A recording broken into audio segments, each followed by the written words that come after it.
Hello, it is officially September, which in this household means fall, and that also means that it is officially folklore, evermore, red season for those who celebrate. The beginning of a new month, of course, also means a monthly wrap-up, so I'm going to go through the 15 books that I read in August.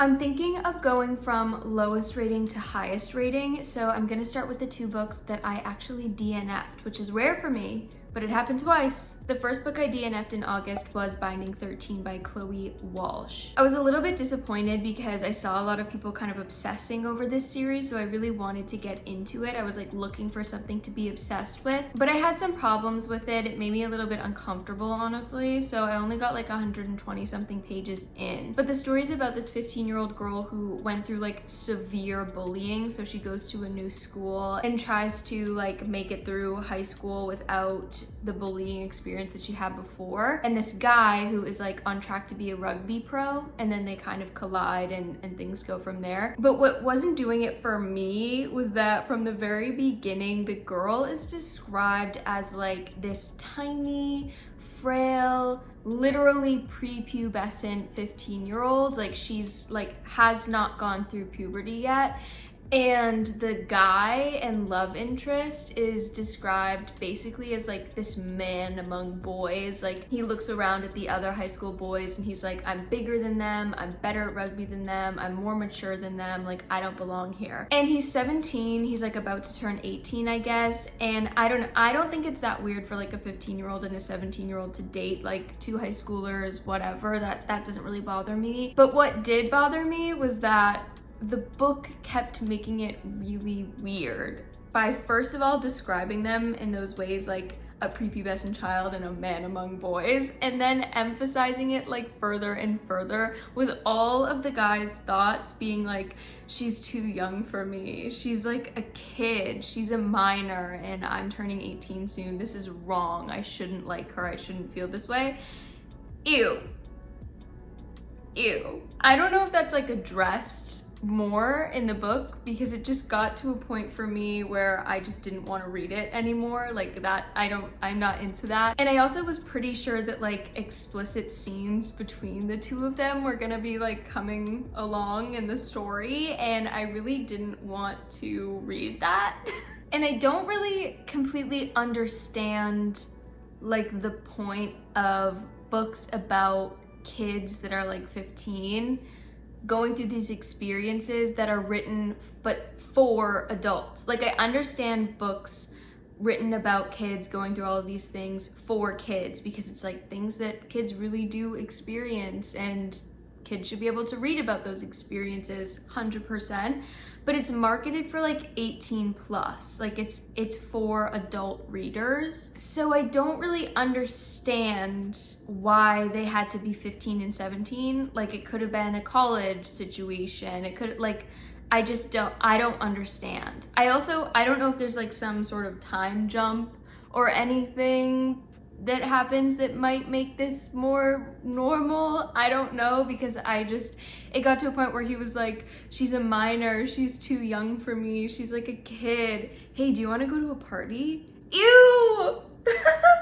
I was not into it. I didn't like that, so I stopped it. Anyway, moving on. The other book I DNF'd in August was 1,000 Boy Kisses by Tilly Cole, which is a YA about a boy and a girl who like grow up basically obsessed with each other. They're childhood BFFs, they start dating as they're teens, and then something separates them for a few years and they totally lose connection and aren't sure why, and it's kind of like about that. I misunderstood the description and like didn't read enough of it because I like to go into things without descriptions, but I thought that it was going to be an adult romance, and I was looking for something devastating. I read it for a 24-hour readathon challenge thing that you should see soon, so I was looking for something that was going to make me cry, and I thought it was an emotional adult romance, and it just wasn't. And I also wasn't a huge fan of the writing style. It was like a little bit cliche, kind of over the top for me personally, which honestly I think if I had read it as a teen it would have worked, but it just didn't really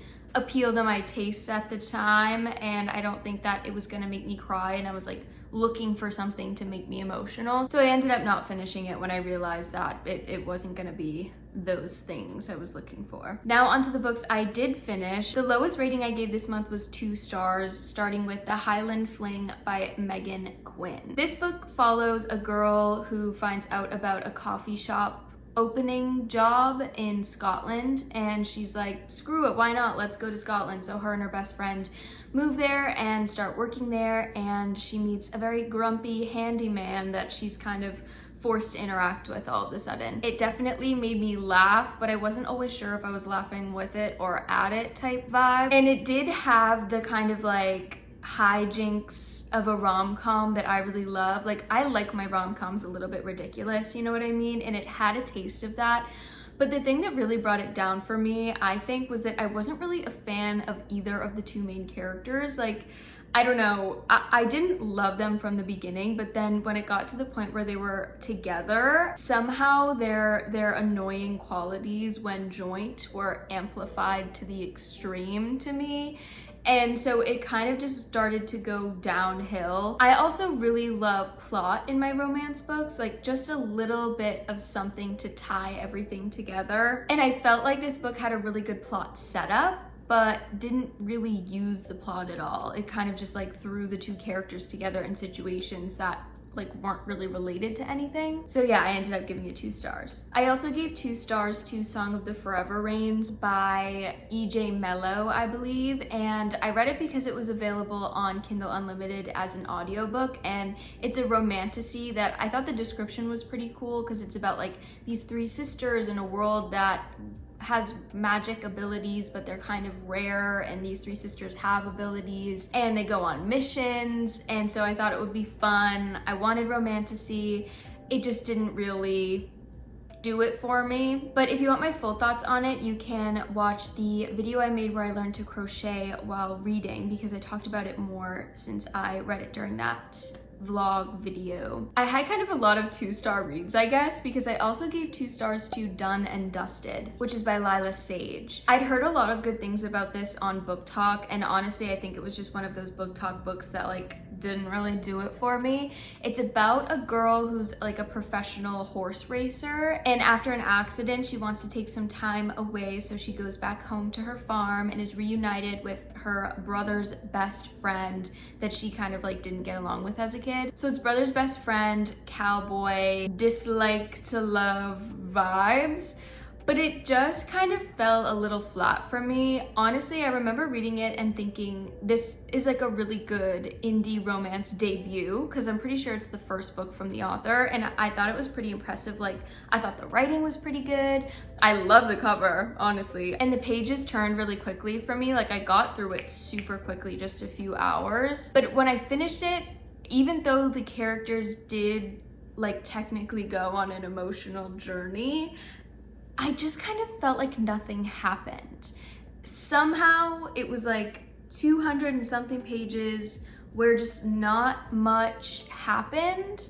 And I just never got that spark of anything for the characters. I just didn't feel like super attached to them, and it didn't really give me any sort of like romance butterflies or anything, which is why I gave it 2 stars. So I think it was a really good and successful debut, and obviously a ton of people are loving it. I've seen so many people talk about it, but it just felt a little bit flat for me personally. I also saw this author Hannah Bonham Young talked about a lot on TikTok recently, so I gave her book Next of Kin a try, and this one I gave 2.5 stars. A couple of things happened in the story where I was like, I don't know, this just isn't for me. I thought the concept was cool. It's about 2 people that are trying to get custody of their younger siblings, and neither of them can get like the approval necessary, but if they join this new program where they basically live together and kind of share each other's resources a little bit, then they can both get on their feet enough to get approved to get custody of their younger siblings. So it's like forced proximity, and the guardianship dynamic that they both have with their younger siblings is really fun. I liked the characters. I just didn't really feel, again, connected to the story. There were things that I really liked about it, like the MMC, I forget his name, but he had a little brother who was deaf and spoke with sign language and everything, and it was like a really cool connection because the FMC, her dad also spoke with sign language. I think he was deaf too. And so like things like that, there were really fun connections there. Like I didn't think it was bad, you know? It just wasn't for me. But if you'll notice, Out on a Limb, also by Hannah Bonham Young, is right behind me, and we will be talking about it in a minute. I also had a handful of 3-star reads this month. The first was Act Your Age, Eve Brown by Talia Hibbert. I really liked this. Honestly, I rated it 3 stars, but I feel like it was more of like a 3.5 or a 4 because I keep thinking about it afterward, and that's always a really good sign that like I really liked it, you know what I mean? It was really fun. It absolutely had the hijinks of a rom-com that I really like I mentioned earlier with the Highland Fling, but like to an extreme level that I want in all my rom-coms. It was wonderful. Like in the very beginning, this is not a spoiler, she hits the MMC with her car. It's amazing. And it only continues. It was so fun. It was really funny. It had me laughing out loud. I was like really drawn in to the point where I was like listening to it in the car while I drove, and I don't usually listen to audiobooks while I drive. It's about Eve, who is a trust fund baby, and her parents and her family are kind of worried about her because she hasn't really like found her calling and her job, and she's always jumped from thing to thing. So they say that she needs to get a job for a year and like hold it steady, and she happens to be driving along and finds this like inn and like a bed and breakfast. I want to say Airbnb, but it's not an Airbnb. It's like a bed and breakfast where she meets Jacob, and he is looking for a chef, and she happens to know how to cook, and things devolve from there. It's so fun, so good, highly recommend. I really should have rated it higher. I need to rethink that. But moving on, I also read a YA romance book this month. I can't say it. My Mechanical Romance by Olivia Blake, but it's a different name. It's like her pen, or no, I think it's her actual name and Olivia Blake is her pen name, but I know she wrote the book. I gave it 3 stars, very cute, very sweet. I enjoyed it, it was fun. 3-star ratings for me are like, I really liked it. It just didn't wow me. It didn't change my life. I probably won't think about it very much afterwards, but I really enjoyed reading it.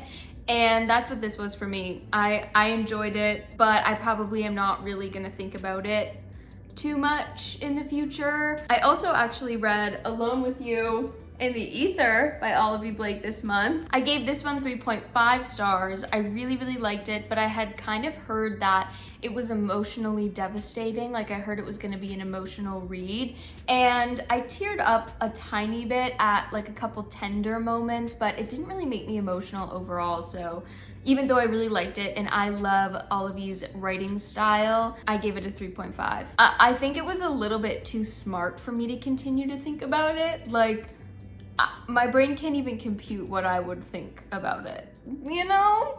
But I am glad that I read it. I want to read like all of her books.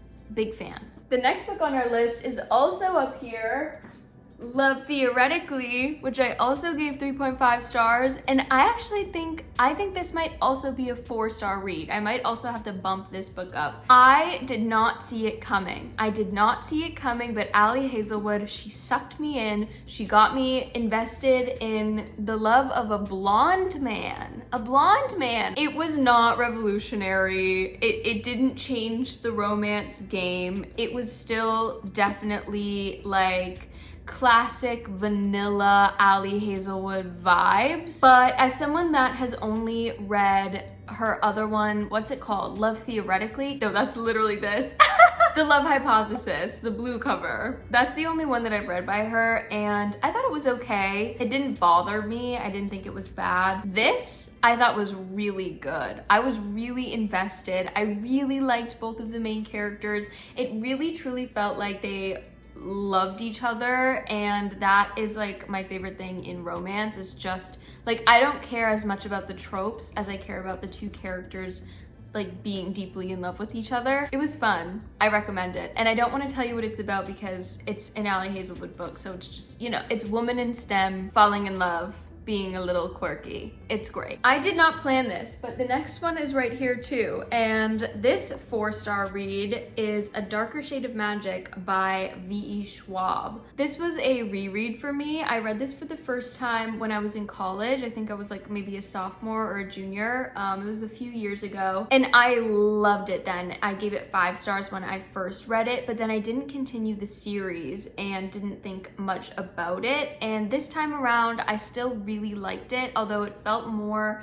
this time like it was really an introduction into this world, which I'm sure that it kind of just is, because I know that this is a trilogy and there's another trilogy I think coming out set in the same world and about some of the same characters. So this is just the beginning, but it did kind of feel like a beginning. You know what I mean? Like we couldn't really get into it. I felt like there was a little bit of distance between me and what was going on because we could only scratch the surface level. So I do want to continue the series, but I did give it 4 stars. I really like V.E. Schwab in general. I've read a lot of their books and I definitely recommend them if you like fantasy with a little bit, it's a light dash of romance. It's not really about the romance. It's about like the fun story and the cool world. You know what I mean? We have officially entered 5-star territory, which is very exciting. I felt like I had a great reading month, even with just the books that I listed previously. It was fun, you know? Even the books that I didn't love were fun. So I ended the month on a high, but the first 5-star read that I want to talk about is over here. Out on a Limb by Hannah Bonham Young. Although I didn't love Next of Kin by her, I think that this is one of my new favorite romance books of all time. It was so good. Hannah Bonham Young writes with a really interesting story structure. It's not like exactly what you would find in pretty much any other romance book that you're gonna read. And I don't think that it works in every single storyline. Like I didn't love the structure a lot in Next of Kin, but I think that it worked unbelievably well in Out on a Limb. This book is about Wynn, who has a limb difference. One of her hands is like underdeveloped, so it's really small. And she also has a bit of a rocky history with relationships. And she ends up having a one-night stand with this guy, Beau, who is charming and funny. And she meets him at her friend's like Halloween party, so he seems harmless. But their one-night stand turns into a little more than they were expecting. Expecting being the key word. It is a book with the pregnancy trope, which I know some people really don't like. I don't really like it. I don't really want to read about people having babies unexpectedly. Like that's kind of a nightmare of mine. So that's not really what I want in like the escapism worlds that I'm reading about, you know what I mean? But it is so good. Even if you're like, I don't know if it's for me because of that, please give it a try. It's so good. A new favorite. And I love this cover. The cover's so pretty. I even bought the physical copy, which is rare for me. And I highly recommend this book. My next 5-star read is My Dark Vanessa by Kate Elizabeth Russell. Bit of a different vibe than lighthearted romance-y like we've been talking about.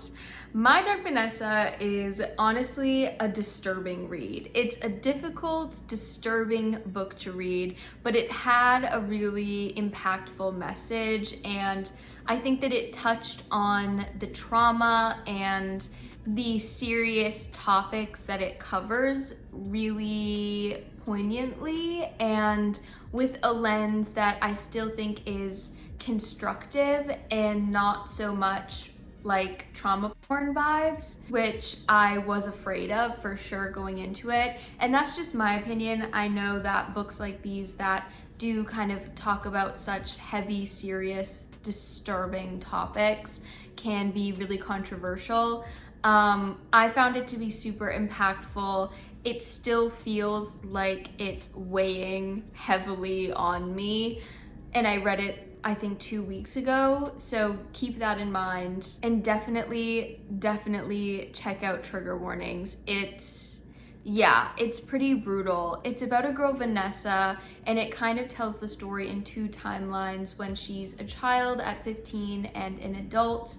in her early 30s, I believe. And it's about this childhood trauma that she experienced at the hands of one of her teachers in high school. It's really graphic at times and honestly like a hard read, but it's definitely one of those books that is like gonna stick with me for a long time. I'll be thinking about that. And I thought that the writing was really beautifully done. I talked about it again in the 24-hour reading challenge video that I made, but it really felt like every single sentence in the book was like thought over and like pieced together thousands and thousands of times until the words were just right. It feels like not the kind of book that you can say is good because it's like so messed up, but it was still a 5-star read. Yeah. Okay, last but not least, books 14 and 15 were The Wicked King and The Queen of Nothing by Holly Black. I finished rereading this series this month. I read The Cruel Prince in July and both of these books in August. I was buddy reading the series with my mom, so it was really fun. And this is one of my favorite series of all time. Every time I read these books, they're gonna be 5 stars, even if it's just for nostalgia. Like, these books are just that for me. I really enjoyed 5-star reads. But yeah, those are all 15 books that I went through in August, and I do feel like I kind of went from being in a reading slump to being obsessed with reading again. So I'm very excited for September. Thank you so much for watching. Hit subscribe if you want more content. Give this video a thumbs up and all that, and I will see you soon. Bye.